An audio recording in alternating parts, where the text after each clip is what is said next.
Good morning. Back in Job again. And this morning we're going to read chapters. Hold on. I probably should have checked this beforehand. 4 through 6. So let's get started. Chapter 4. Then Eliphaz the Temanite answered and said, If one attempts a word with you, will you become weary? But who can withhold himself from speaking? Surely you have instructed many, and you have strengthened weak hands. Your words have upheld him who was stumbling, and you have strengthened the feeble knees. But now it comes upon you, and you are weary. It touches you, and you are troubled. Is not your reverence your confidence, and the integrity of your ways your hope? Remember now, whoever perished being innocent, or where were the upright ever cut off? Even as I have seen, those who plow iniquity and sow trouble reap the same. By the blast of God they perish, and by the breath of his anger they are consumed.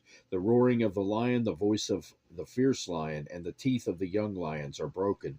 The old lion perishes for lack of prey, and the cubs of the lioness are scattered. Now a word was secretly brought to me, and my ear received a whisper of it. In disquieting thoughts, from the visions of the night, when deep sleep falls on men, fear came upon me and trembling, which made all my bones shake. Then a spirit passed before my face. The hair on my body stood up. It stood still, but I could not discern its appearance. The form was before my eyes. There was silence. Then I heard a voice saying, Can a mortal be more righteous than God? Can a man be more pure than his Maker? If he puts no trust in his servants, if he charges his angels with error, how much more those who dwell in houses of clay, whose foundation is in the dust, who are crushed before a moth? They are broken in pieces in mourning till evening. They perish forever with no regarding. Does not their own excellence go away? They die, even without wisdom. Chapter 5. Call out now, is there anyone who will answer you, and to which of the holy ones will you turn? For wrath kills a foolish man, and envy slays a simple one. I have seen the foolish taking root, but suddenly I cursed his dwelling place. His sons are far from safety, they are crushed in the gate, and there is no deliverer, because the hungry eat up his harvest. Take it even from the thorns, taking it even from the thorns, and a snare snatches their substance. For affliction does not come from the dust, nor does trouble spring from the ground, yet man is born to trouble as the sparks fly upward. But as for me, I would seek God, and to God I would commit my cause, who does great things and unsearchable, marvelous things without number. He gives rain on the earth and sends waters on the fields. He sets on high those who are lowly, and those who mourn are lifted to safety. He frustrates the devices of the crafty, so that their hands cannot carry out their plans. He catches the wise in their own craftiness, and the counsel of the cunning comes quickly upon them. They meet with darkness in the daytime, and grope at noontime as in the night. But he saves the needy from the sword, from the mouth of the mighty, and from their hands, so the poor have hope, and injustice shuts her mouth.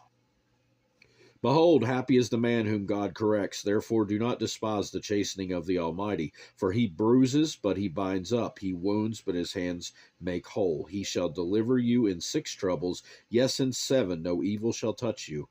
In famine he shall redeem you from death. In war from the power of the sword. You shall be hidden from the scourge of the tongue, and you shall not be afraid of destruction when it comes.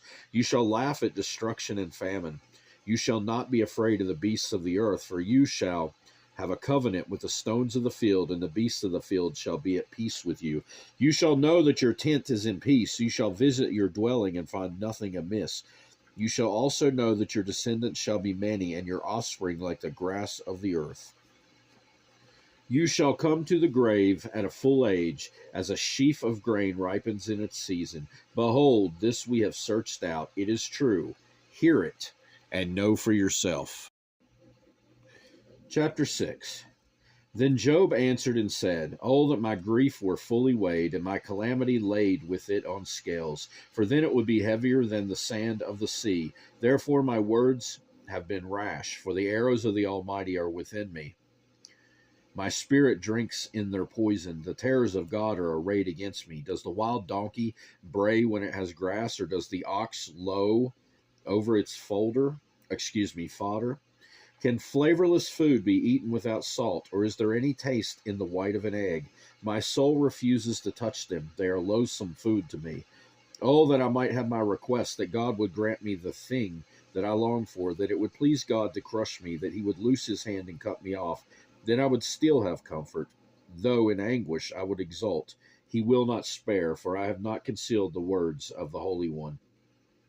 What strength do I have that I should hope? And what is my end that I should prolong my life? Is my strength the strength of stones? Or is my flesh bronze? Is my help not within me? And is success driven from me?